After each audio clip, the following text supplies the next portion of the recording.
लाठी गोली की सरकार नहीं चलेगी, नहीं चलेगी। जो हमसे टकराएगा हो जाएगा।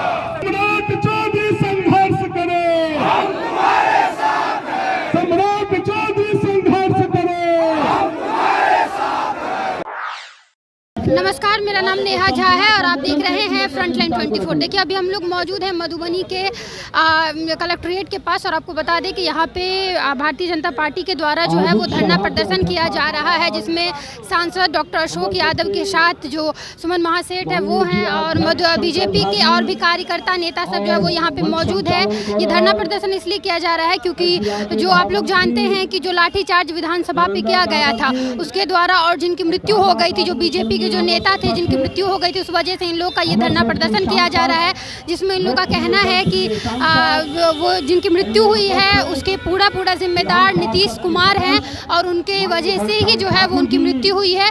और भी जिस तरीके से इन लोग पे जो लाठीचार्ज किया गया था, जो लोग घायल हुए हैं, उनमें भी इन लोग का कहना है कि ये पूरी नीतीश कुमार का ही साजिश है। हम बात करेंगे डॉक्टर अशोक यादव से और जानेंगे कि उनका क्या कुछ कहना है, क्या कुछ कह रहे हैं इस धरना प्रदर्शन के बारे में। यहाँ पे जो धरना प्रदर्शन किया गया, आप लोगों का क्या मुद्दा है, पहले ये बताइए।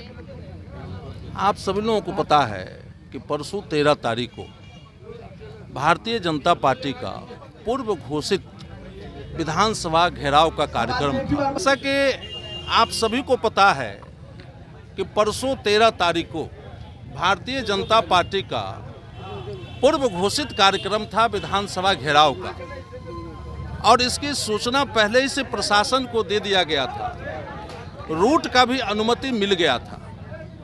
जब भारतीय जनता पार्टी के कार्यकर्ता और नेता लाखों की संख्या में गांधी मैदान पहुंचे और वहां से शांतिपूर्वक प्रदर्शन करने के लिए हम लोग निकले, तो बीच में ही पुलिस बगैर चेतावनी दिए हुए, बगैर घोषणा किए हुए और भारतीय जनता पार्टी के नेताओं और कार्यकर्ताओं पर बर्बरतापूर्वक लाठी चार्ज करना शुरू कर दिया गया। इस लाठी की याद हम लोगों को आ गई।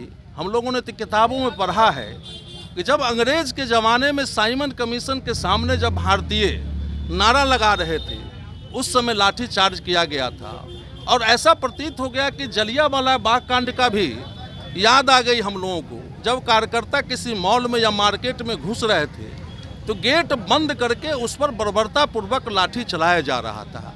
याद उस समय का हम लोगों को आ गई जब 1975 में श्रीमती इंदिरा गांधी के द्वारा पूरे देश में आपातकाल लागू किया गया था।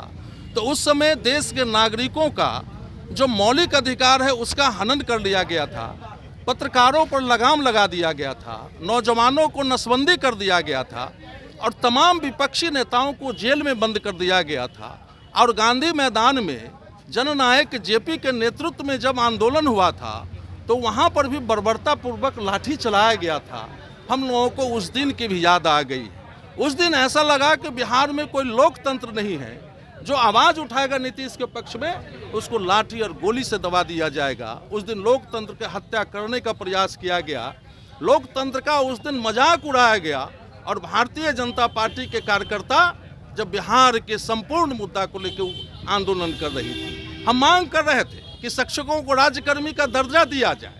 जो तेजस्वी यादव जब घोषणा किए थे हमारी सरकार बनेगी तो 10 लाख बेरोजगारों को सरकारी नौकरी देगी, वो सरकारी नौकरी का क्या हो गया?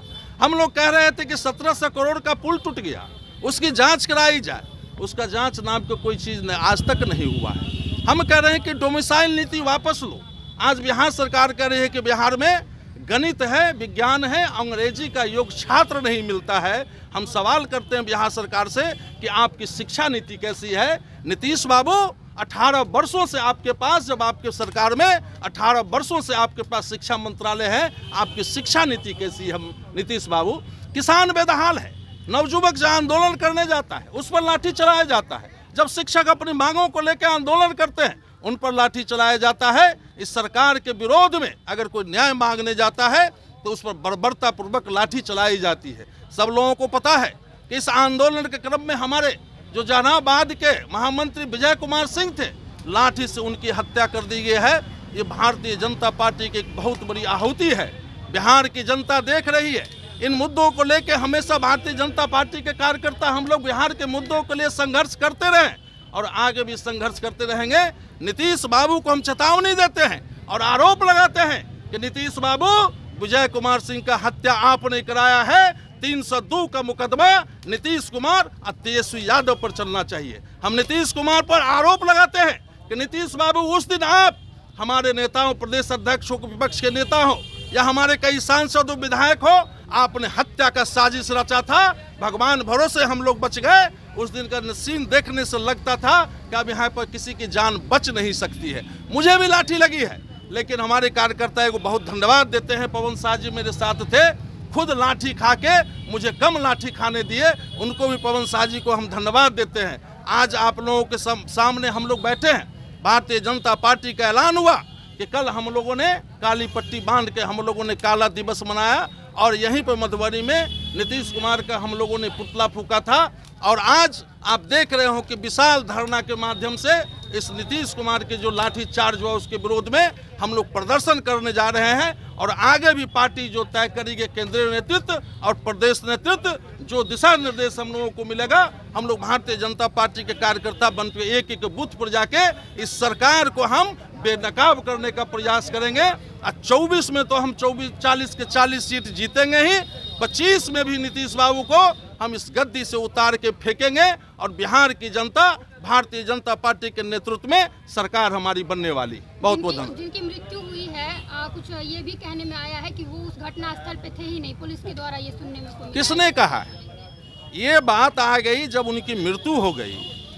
ये पुलिस के द्वारा मनगढ़ंत, सरकार के द्वारा मनगढ़ंत ये बात कहने जाने लगी। अरे भाई, उसका पोस्टमार्टम रिपोर्ट होने से पहले ये न्यूज़ कहाँ से आ गया?